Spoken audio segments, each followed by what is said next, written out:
driving back. We still have like an hour before we get back to our land, so we thought that we would do our Q&A video. Casey's driving, so she's watching the road, but she can still talk. Who takes care of the chickens, dogs, and cats when y'all are gone for several days? Our neighbors. Well, here's the thing. So it just depends on what we're doing. So if we're going to be gone for a night, nobody needs to come by our place because we actually have the chickens on mostly automatic. They have an automatic waterer, but we still give them other water, and then they also have an automatic feeder. They feed themselves. It's the grandpa feeder. So, but it holds like at least a week or 2 weeks worth of food in there. So. Yeah.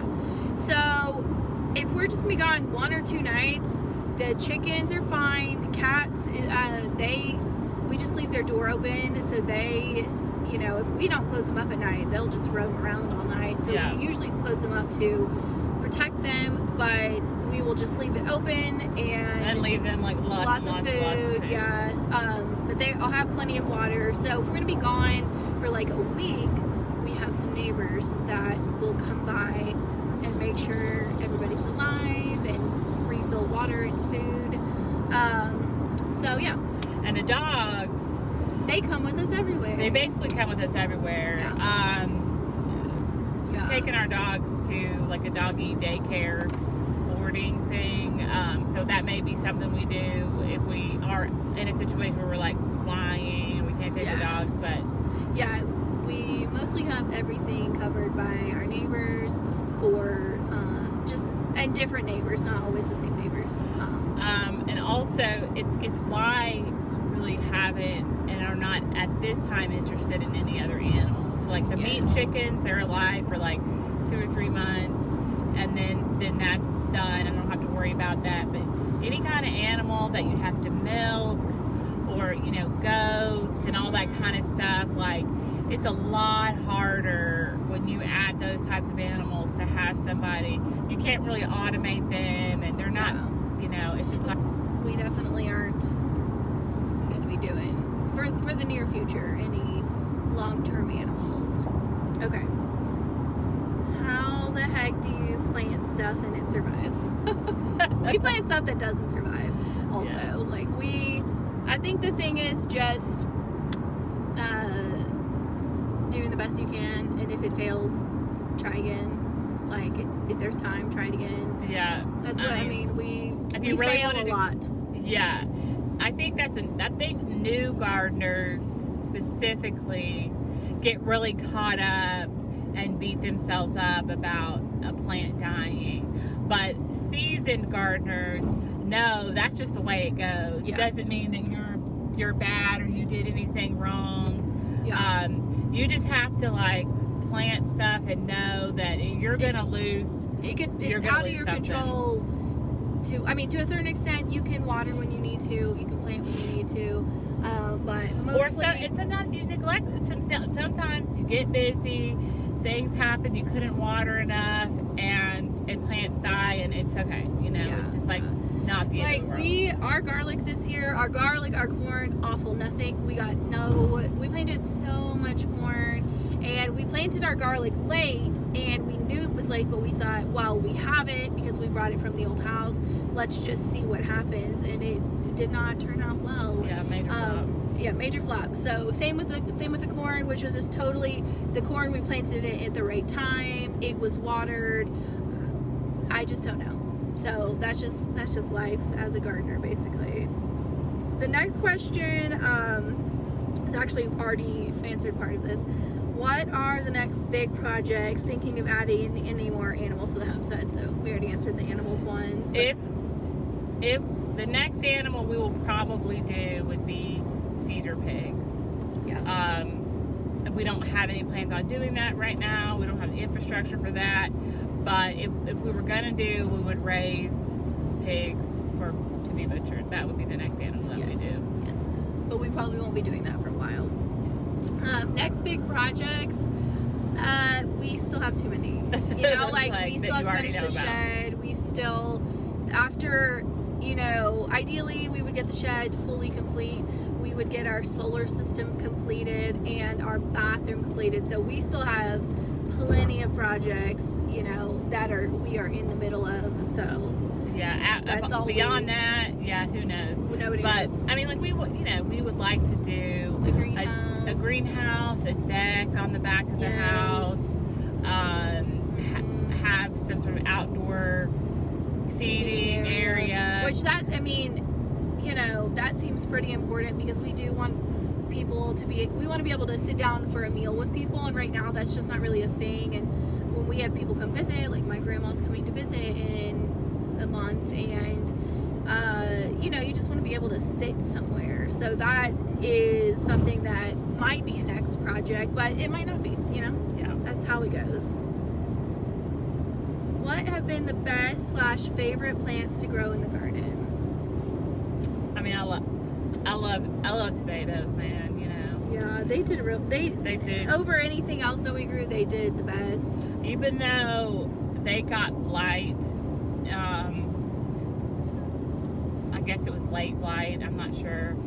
Or no, it was, I can't remember what it was called. It was something else. Yeah, basically yeah. Yeah, but anyway, all that to say, we still got so many tomatoes.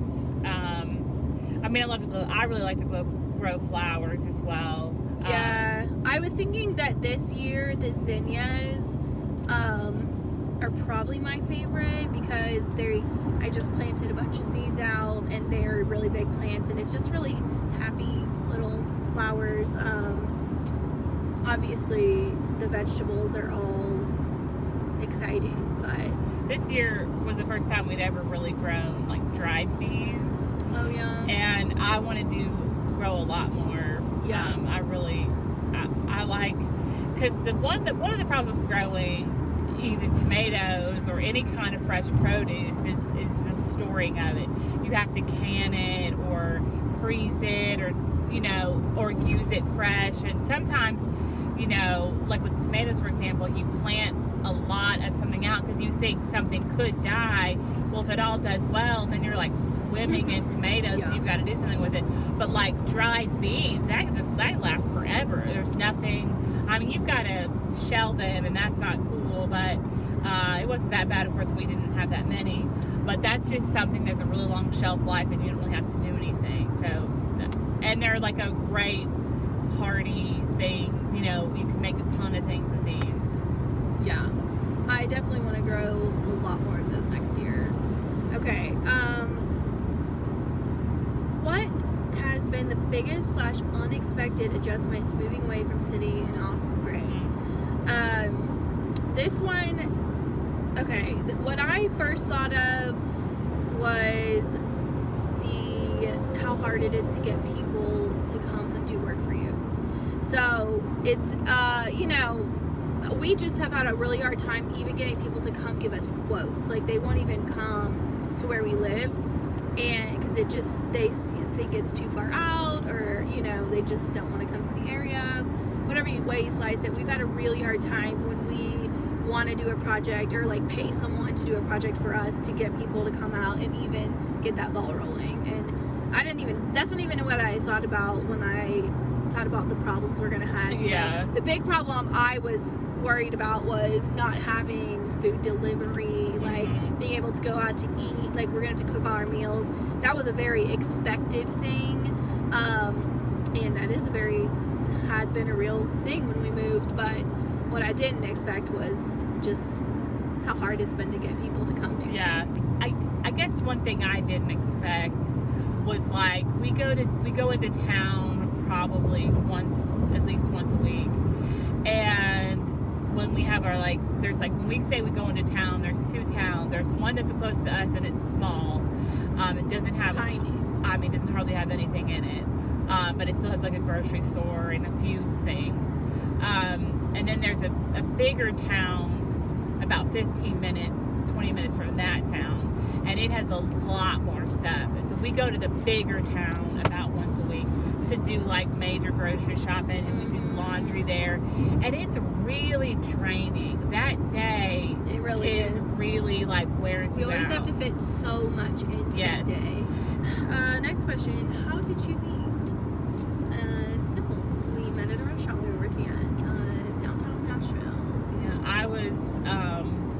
nursing school. And I had just moved to Nashville from Texas. Yeah. Dallas So area. I worked there a little bit before Savannah. And Yeah, and I worked there for, I think, like almost 3 months before we even crossed paths. Yeah. But we one day worked the same shift, and then it basically, I think that day was you were like, do you want to go to church with me? And I don't know. I really don't know why, but I just felt compelled to be like, hey, do you want to go to church with me? And I took her to church, and then we went to lunch afterwards at Glucose Burrito, and we just talked for a really long time, and then we started hanging out, and became like hung out a lot that summer. And then at Christmas, December, she had a roommate. Yes. Savannah lived like right downtown, like a lot, on like Second Avenue, like we could walk to the restaurant where we worked. So a lot of times people would go from working to my apartment, to her apartment and hang out. And right before Christmas, sometime in December, she came home, and her roommate had 2 other girls move in. I mean, the place was packed full of their furniture and stuff, and it was so crazy. And at the time, I lived in East Nashville. I had a very small, like 900 square foot, but it was like a house that I was renting, but it was 3 bedroom, and I lived by myself. Casey was like, you can live with me, so I ended up moving in to her house. And like, I honestly didn't know. I didn't think it was gonna. I didn't know if it was gonna work out, because I had 3 big labs that have all crossed the Rainbow Bridge now. And Savannah likes dogs, but she wasn't really used to having that many big dogs and blah blah blah. And I was like, she didn't even like one of them, and I blah blah blah. It worked out. Here we are. Back to the original thing I was gonna say was we went to lunch, and we just became really fast friends. Like we clicked, you know. The rest is history. No. And we've lived really together ever since. Ever since that December. Yeah. And we really deeply are just friends. I know a lot of people out there want us to be something more, and I'm not going to spend a lot of time trying to convince you, because I don't really care what anyone thinks about our relationship. But after now being friends for almost 11 years, we still are just platonic friends, and always will be. And always will be. That brings me to the next question. Someone's like, how amazing is it to live life with your best friend? Honestly, I think it's better than being married. I don't know. I've never been married, but I mean, it's pretty awesome. I think that it might be easier for some people to equate our relationship to that of sisters. Obviously, we come from totally different families, but we do bicker. I don't know. We're on the same page for most things, and that's nice. You know, we have fun. We just do fun things. We just do whatever we want to do when we want to do it. I think it's nice because it is like yes, we're both single. Savannah dated someone briefly while we've been friends, but neither of us have really had dated other people. I can't get into all of that. Nobody's over here like anti-man or don't want to date, but nobody's beating our door down, and that's all. I'll leave it at that. Yeah. But nobody is like anti-marriage or anything like that, or actively not trying to be married. It just hasn't happened for us. And so, all that to say, it is nice to, if you're going to be single, to have a person, you know. You are my person. You will always be my person. You know, you always have someone to do something with, and we do have a very similar life goals and things, and so we have fun. Are you guys always on the same page with businesses, travel, homesteading, etc.? Ultimately, big picture, yes. Yeah. I mean, we definitely don't always agree on everything. I mean, 100% no. Like, the goal is always agreed upon, but the way to get to the goal is not always agreed upon. Yes, yeah. And everything, basically. Yes. I mean, and usually there's just not very often where like one person has this one very different idea than this other person. Yeah. Usually we can come to some sort of compromise. Yes. Yeah. I mean, I think the biggest hurdle sometimes is understanding what the other person is trying to say. 100%. Yeah. Yes. So, yes. and that's with everything, business, travel, because that's what's in the question. That's just, I feel like we're real, for the most part, pretty chill about the kinds of travel we do. Is always, you just got to be really chill about it. You know, like really flexible. And that's just because that's the way we travel. But yeah, with the homestead and like everything on the homestead and everything with our businesses, yeah, it's kind of the same thing. When might the homestead be open for overnight visitors? I think you mentioned it on YouTube. I don't have a date. Yeah. I mean, I think in the beginning hoped that by now we would have something for people. I mean, technically people could come visit. It's just very rustic right now. Yeah. You know.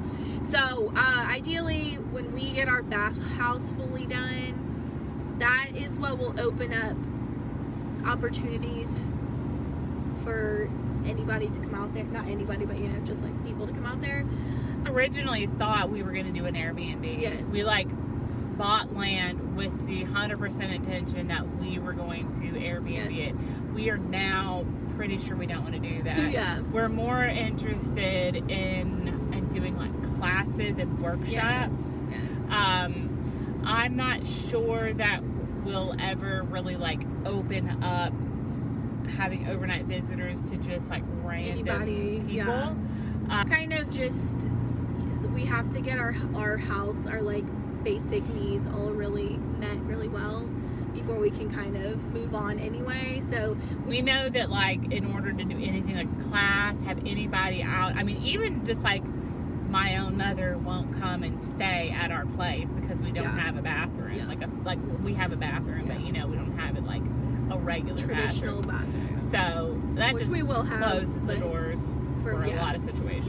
Yeah. So when we, you know, are able to get our bathhouse done, that'll be when we'll say, what are we gonna do about people coming out here? So you inspire me. What inspires you, especially when it gets tough sometimes? I think what first comes to mind is the life that I'd have to go back to if I didn't continue what I'm doing. Yeah. Yes. That's deep. I wasn't really even sure what I was going to answer, but yes. Yeah. That's good. Because sometimes it is hard. And you know. I mean, a good amount of times it's hard, you know. Then I think about, sometimes I'm like, oh my gosh, you know, what have we done? You know, like one of Savannah's grandmas is like, I don't understand why you're choosing such a hard life. And the thing is, life is hard no matter how you slice it. Yes. And ultimately, like, working hard towards sustaining life for us is more fulfilling than like working hard at a job we don't like love. Okay. How's the pond shield working out? Good. There's nothing wrong with it. I don't love, it is the part that's outside of the water, and I guess I can't really tell because under the water, but it's, you know, it's discolored, like it's turning yellowing, and I just don't love that. And I just feel like if we had a color, which I also don't want, but it would be better. But in terms of like sticking, everything is fine. It looks great. I think the next couple of years will be. I think after the winter, so we'll drain the pool and flip it over, or some version of that. Next spring, when we go to fill it back up again, I'll be very curious what the situation is, especially after it's frozen outside. How do you keep track of your short-term and long-term project plans for the land? We don't like. Oh, we do not. In our brains. We don't write. We need to get a lot more organized. There's no question about that. It doesn't. That's not really just really our jive, No. our jam. We don't write out like our goals for the year or goals for 5 Yeah. years and then like talk No. about how we're going to work out. Things would probably be a lot better if we did, but I we mean, don't. we're just not those people, so I don't know, honestly. Like, we could do that, but I just don't know that we would stick to it. Like, we just kind of, we're in such a place where you just are doing the most important thing at the moment. I plan out a project like, oh, we're gonna tile the bathroom today. No, we have not done that yet, but I will just figure out all the stuff we need, and then so that we're ready when we go into town to get exactly what we need to execute that project.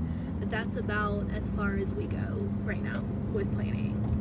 I got a question on YouTube. What is it? Oh, did y'all have a well dug? No. We are doing rainwater. We've done some videos about our water situation, so you definitely can go check out. We have a playlist. It's like We're Going Off Grid, and it's every video for, it's going to be every video for the first year, which we're coming up on the end of the first year pretty soon. So you can definitely check that out for more information on what we're doing for water. Someone, his question, we cannot find the whole question that she asked, but I remember that we tapped a maple tree last year, and she wanted to know What Did we- happened with that? and nothing came ever flowed out of it. We need to walk into the woods and see if that tree is even alive, which I feel like it was. I feel like it was. Yeah, no sap ever came out of it, and it was definitely in the right temperature time. So we'll definitely check it out and maybe try again somewhere else, like on a different side. But And we know, like, we don't really have sugar maples. no. They're just a regular maple, but you Yeah. can still tap them. You can still tap it. It's just not as sugary. It's not as concentrated. So we'll probably try again, honestly, assuming that we verify that the tree is alive. And I think the last thing that Casey wants to address is, it's not really a question we get, it's just like a comment we get a lot. Well, Two extremes. yeah. People saying, oh, y'all want to live, you are poor, that's why you're living this way, or you are rich, that's why you're living this way. Well, what I will say is that some people living, as you can tell, some people think we're really rich and some people think we're like poor. Some guy on TikTok told us that from one of our like shed videos, he was like, oh, this is really sad. And somebody else was just like, I hope I'm never so low that I have to live in a shed. And then somebody else was like, man, yeah, I'd live off grid if I had $2 million. And I'm like, This is not $2 million, guys. if you think that I would choose to live in a shed if I had $2 million, you were wrong. There is somewhere in the middle is what our financial situation is. I'll tell you right now, we combined make less than 6 figures a year. We are not poor. We also don't have a lot of money. Like, we use the money that we do have and do make from our businesses to do Go straight things into the straight land. into the land. So everything we have just goes right back into the land. And to answer the like how we make money, our stock tank pool business is by far our biggest money maker. Yes. The stock tank pool business is how we were able to pay cash for our land. Stock Tank Pool Authority, check it out if you want to. But then, hey, Wanderer, the blog, we make money from ad sales, affiliate marketing, like Amazon stuff. And we've had that blog for 11 years now. Yeah, so, this December it'll be 11 years. yeah, so that was our original form of making money, and it was always our goal to both be able to live off of that blog. And Stock Tank Pool Authority was born out of that blog, and that is ultimately what let us both work for ourselves. Yes. So we are always, you'll see, we're selling t-shirts. I have one of them on right now. It's got vegetables you can't really see, but I'll put a picture here. We are always doing, finding ways to make money, new ways, old ways. Like, we are hustlers, okay? All of that to say, how do I afford to have this lifestyle? That's a very complex answer. That is, yeah, because it's absolutely different for everybody. Going off grid can cost a lot of money. I think it costs a lot more money than most people think. Yes. the way to go off grid inexpensively is to go super old school where you don't really have electric anything. So where Yes. you're like hand washing your clothes, you're not worrying about heating and cooling, you're using a wood stove. You're just like totally not worried about electricity at all. There are some people that have smaller, more affordable, and when I even say more affordable, I would still say several $1,000s solar setup. But if you want to be able to power a decent amount of things, and I'm not even talking about a traditional home amount of electricity, you're looking at $10,000-$20,000 for a solar setup. So it can be very expensive. We also chose to live in a shed, which some people see as like the ultimate poverty. And we did pay for that. The shed is paid for because we now own a home and we don't pay rent, we don't pay a mortgage, and that's an expense. It's out. Is this where we're gonna live for the rest of our life? Probably not. We definitely hope to maybe one day be able to build a home that's a little bit bigger than what we have. Because no one asked, but we weren't like, I want to live in a tiny house just because we want to live in a tiny house. Yeah, so I wanted to say that when we, like, for example, we were able to buy our land with cash, as Casey said, but because we did that, we had to move out here almost immediately. Yes. So we didn't have the luxury of being able to pay rent somewhere still, because we didn't own a house. The house that we lived in, Casey's parents owned. So we did get a good deal for the area, but it was still a lot of money, and like for us, and we didn't have that luxury to stay living there and work on building out the land before we moved here. So with buying that land with cash, that meant that we were going to have to live without a lot of stuff for a while, longer than I think we even thought. The other thing about affording what we did is that we chose to live in the middle of nowhere. Yes. We made a sacrifice with that. Like I said, we're about 28 minutes from the nearest town grocery store. If we would have chosen to be any closer to a larger town or any closer to even to that town, we couldn't have afforded it. We would have paid a lot more money. Yeah, because which that seems like, that's a whole, if you want to know about buying land, we might do a whole other we video. could possibly do another video about it. Leave us a comment if that's something you're interested in. Also, if you have a question and we didn't answer it, leave it below. Maybe we'll do another one if we need to. All right, well, we've yacked your ear off. Yeah, and now we need to go into the store. Now we made it to the store. And we got to go to it. Yes. All right. Thanks so much for watching, guys. Bye. Bye.